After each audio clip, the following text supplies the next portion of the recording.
Welcome, young knights! I hope you're all having a fruitful summer, vanquishing beasts, defending the realm, and of course, celebrating with your best wizard pals. I have summoned you here today because the time has come for us to build our castle. Grab your recycled containers and craft supplies, or simply just follow along with me. First, we're going to create a base for our castle. Here you can see I have a large box, but you can also use a tube such as an oatmeal container. And the first thing that we're going to grab is a marker, as well as any toys you know you're going to be playing with this with. That actually makes it easier because then you can scale your castle to your toys. And then here you can see I have my daughter's Chelsea Barbie, which she has now been made into a knight. And we're going to go ahead and place her against the box for scale. Let me make sure you guys can see here. So we want to make sure that she's lined up with the bottom of the box so we can estimate just how far up we need to make our door.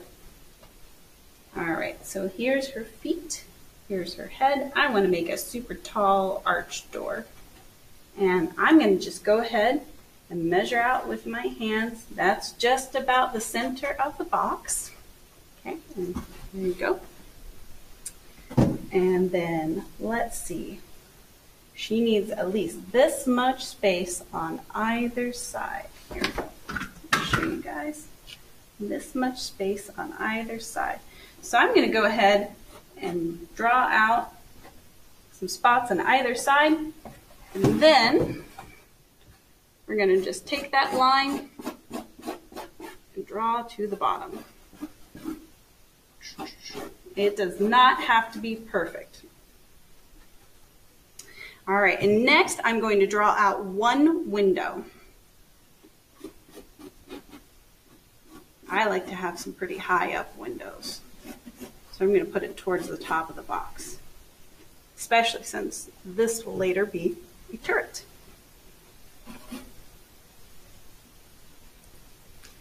I want her to have two doors in case she has to make a hasty escape, so I'm going to go ahead and draw this one on here. Just going to measure her height. All right, I'll show you guys so you can see as well. Line her up. And measure each side of her body. Okay. And then we're just gonna eyeball it. And all right. When we do this door though, we're only going to cut two sides. So we want to make sure, so we don't forget to mark what sides we're cutting to. We're going to leave this one and cut all the way up and down and around. I'll show you guys that later. Now let's go over some safety rules for handling knives and scissors. First, you want to make sure that you always have an adult present while you're using a knife. Second, you want to make sure you hold the knife away from you and cut away from your body, including when you're using it just to make holes. That's a great way to end up with a horrible flesh wound, like the Black Knight in Monty Python. Yeah. Note the lack of limbs. He can say 'tis only a scratch all he wants, but that's not going to make his arms and legs grow back. All right, yes, be very careful when using one of these. What I found most useful for this project when working with kids that don't want to use knives is actually putting a hole in the cardboard using a skewer, a pen, or, as you can see here, a toothpick.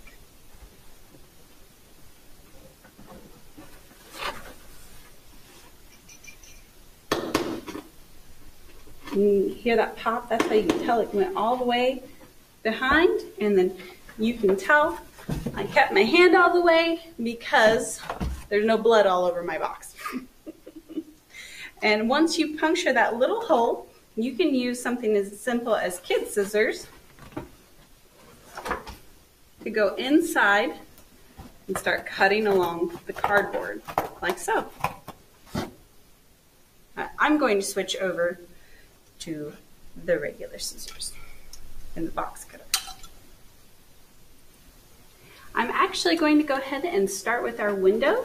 Just keep in mind that your cuts do not have to be beautiful when you're using a knife on these. That's why we're going to paint and decorate them afterward. You see I'm holding this away from me, and it's okay if the line goes over because again the paint's going to cover that up. And then push that through and put the knife back away. And here we have a window. All right. So we cut out one window to start because after you've cut out one, you can use this window as a template for the rest of the castle.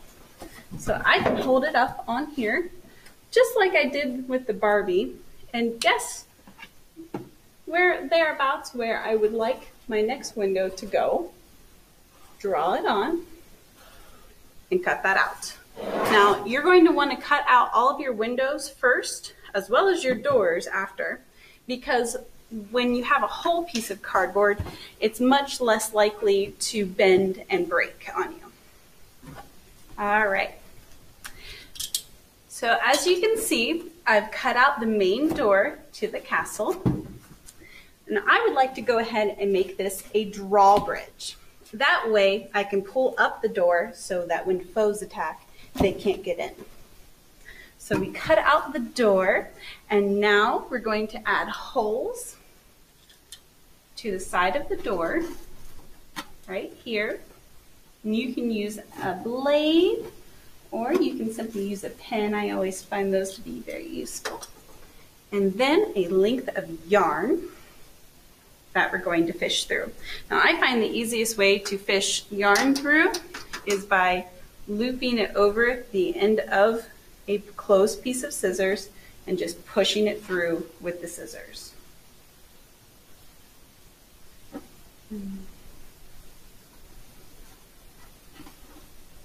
You don't have to use yarn for this.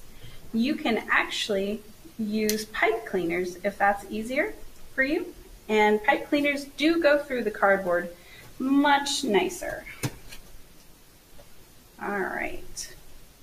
So you can see I got that through. So I'm just going to tie a knot in this side.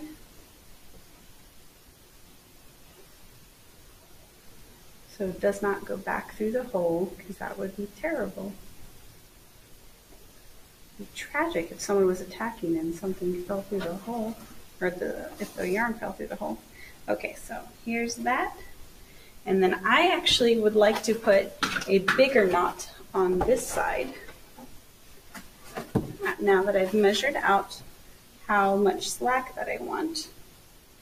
And I am going to use a piece of pipe cleaner to make it a little bit harder for it to come out.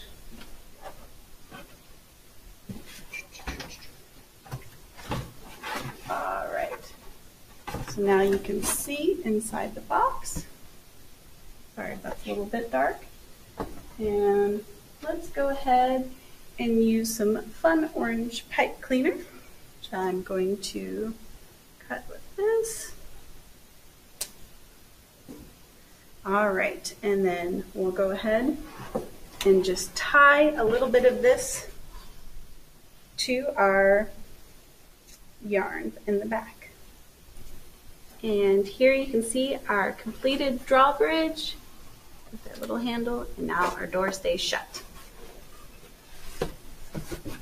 I'm going to go ahead and cut open this other door that we have in the side.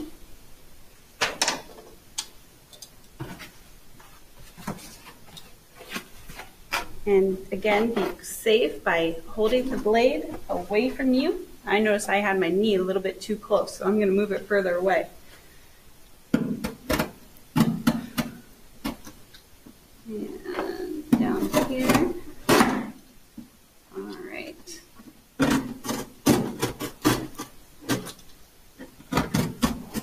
And when it comes to getting the bottom of the box, it's actually much easier if you cut from the inside. So we'll cut just along the fold of the box. Again, does not have to be perfect. And the way to make a really good hinge for a box is to perforate. What that means is you're going to draw a line across the edge of the box with the knife, but you're not going to go all the way through it. And that makes the cardboard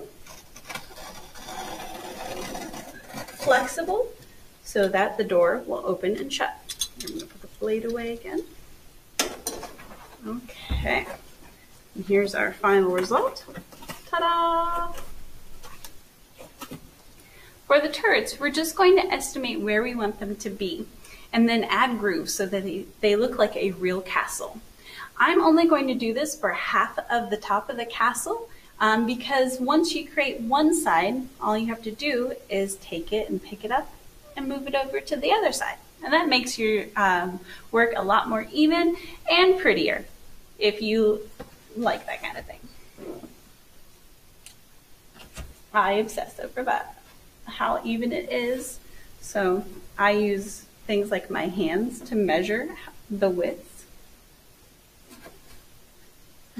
You do not have to worry about taking off the top of the box where it has the tape because paint will cover that, unless you want to, of course, you know.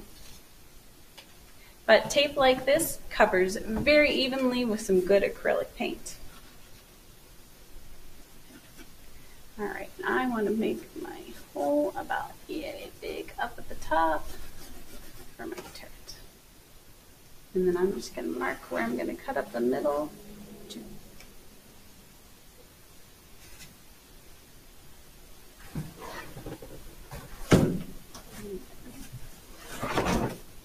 Make sure you always move around the object that you're cutting to the most comfortable spot where you're not going to be likely to cut yourself, because you want to make sure that you are being as safe as possible when doing a project like this.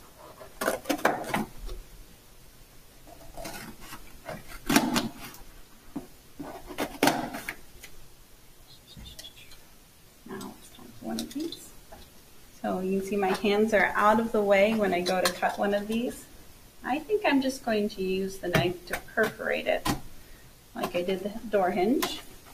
So I can go like that and then pick it up. And you see the fold that it makes? You can simply cut along that and ta-da! Now you might actually consider keeping some of these because that's a really good way to make sure all of them are around the same size too.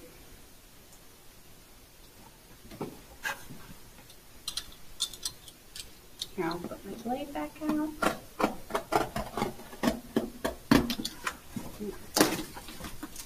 And here we go, another hinge.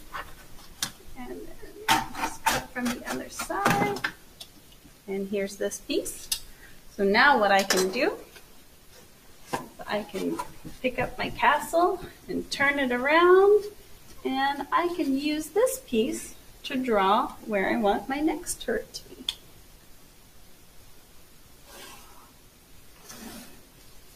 All right, yeah, that's a pretty good estimate, I think. There we go.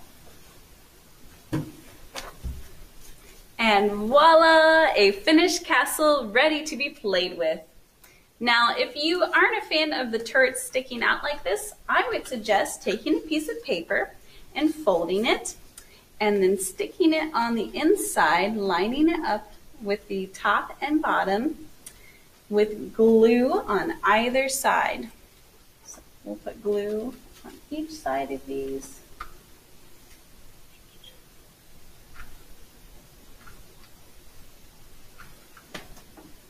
Now, you want to make sure that when you do this, you line it up with the gap intact, because if you try to close the gap between your pieces of cardboard, it will make your turrets kind of lean in goofy. All right, here we go. That's a lot more stable and nice looking, isn't it? And then you can see I even added a dungeon window. All right, so when you do paint, just make sure you leave it for at least 24 hours before playing with it, and be sure to move any doors and windows and movable pieces that you've made, because if you do not, they will stick closed. I found that out the hard way. And any holes that you've made for the strings and things will have to be redone because they will close up, especially if you put on paint as thickly as my 3-year-old does. Well, best of luck to you on your quest, young knights. Please share photos of your finished castles with us on social media using the hashtag MCLSCastle. Now, time to play. I mean, defend the realm. If you'd like to learn how to make one of these cool trebuchets, please check in with us on our Zoom event.